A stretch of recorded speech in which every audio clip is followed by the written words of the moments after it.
egasiga, "Oy, nimaga uxlayotibsan? Tur, namozingni o'qi. Kech qolding-ku" deydi. "Nimaga falon narsani qilmayapsan? Bu farz-ku. Qilmasang gunohkor bo'lasan" deb haligi malomatchi bo'lib qolgan nafs iymon bilan qurollangani uchun egasini doim yaxshi ishga, ibodatga, xayrga, barakaga, hamma yoqqa yaxshilik qilishga chorlaydi.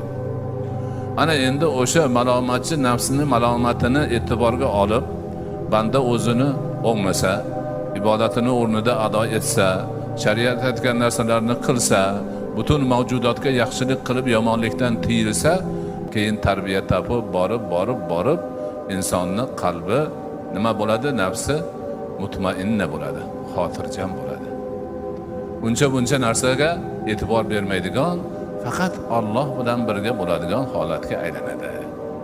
Ana, demak bizning vazifamiz ana shundoq.